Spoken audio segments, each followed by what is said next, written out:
Hello, I'm Heinz Winkler, and with this video, I want to come against the proposed amendments to the National Health Act. They are taking the measurements that have been used during the national state of disaster, and they're now trying to create a new form of legislation that are completely overreaching and going to impact our rights, our freedoms as South Africans, and especially as a religious community in the future. So we cannot allow this. Please listen to the next video where Michael Swain from 4SA and his associate explain this very well and very effectively. And then I want to give you a call to action at the end that supports what they are saying as well. So listen to this. Don't tune out. Don't click away. You want to hear this. This is very important. Greetings. This is Michael Swain, Executive Director of Freedom of Religion South Africa, and I'm here with 4SA's in-house attorney, Daniela Ellerbeck.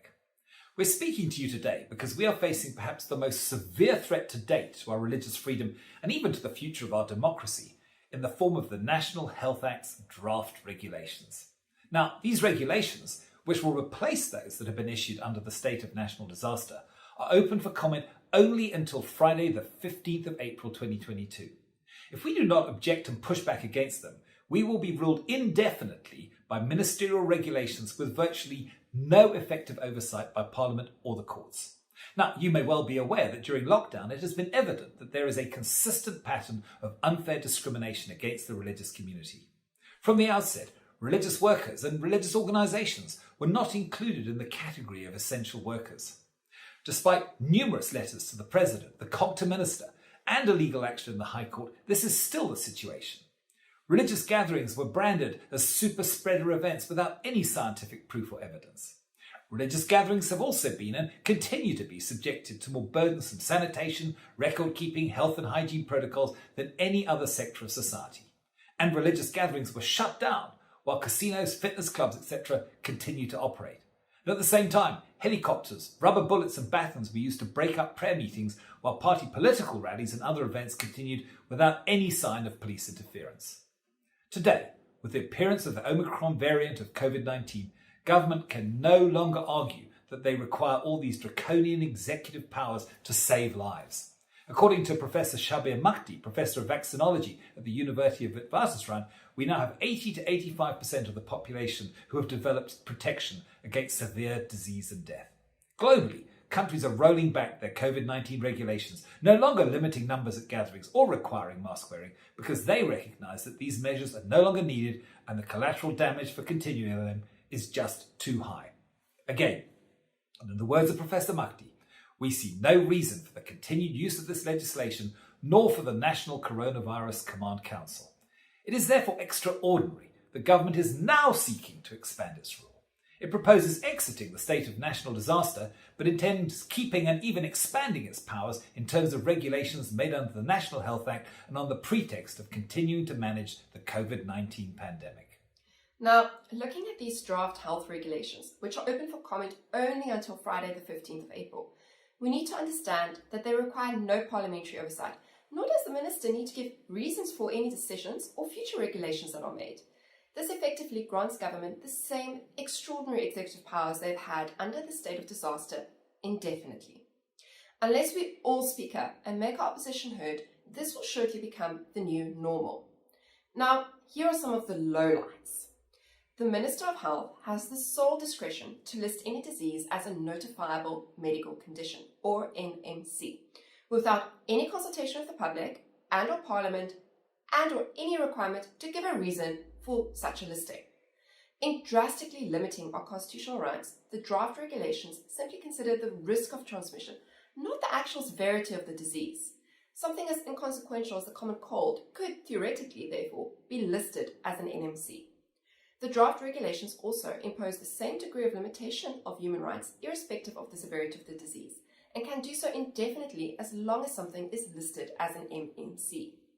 There is no defined criteria or process for a disease to be declared an endemic, let alone a pandemic.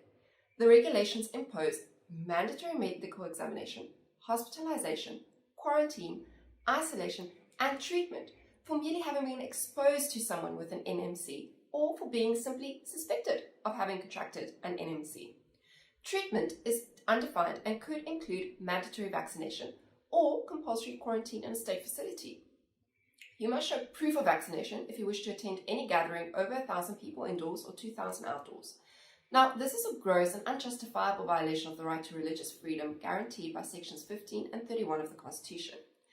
Failure to comply with these provisions is a criminal offence with the sanction of an unspecified fine and/or 10 years in jail.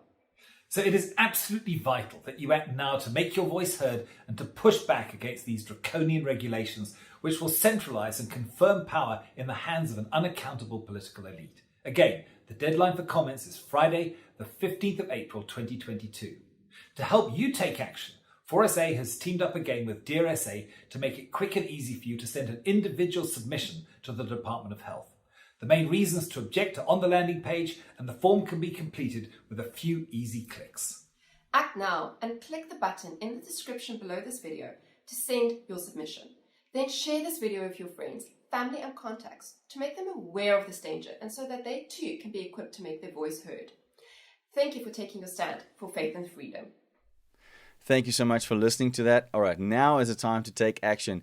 Below this video, there's a link, or you can go to the link on 4SA's website, or you can go to CRC's website, where there's also another way that you can do this. However you do it, go and make your submission against these proposed amendments of our Health Act. They cannot get through, they cannot get passed, and we have to stand up against this as a faith community and say, this shall not pass. This will not happen on our watch. We are free in this country. We have the freedom to gather, the freedom to practice our religions, and that needs to stay. These amendments can change all of that, and we cannot allow that to happen. So come on, make your voice heard and be part of this. Please, we cannot let this happen. The more voices there are, the more likely we are to win this and make sure that this thing is completely taken off the table. All right? And on top of that, we have to pray. We have to intercede. We know that whatever happens in the spirit will also manifest in the physical. So we need to stand up against this thing because there's a spirit behind this that's trying to control people, that's trying to stop churches from gathering, trying to stop the gospel, and we will not allow that to happen. So let's take this on in the spirit and also take this on in the physical by making those submissions. If we stand together, if we are united, we can make a difference. Help us out. Let's make this happen. Thank you.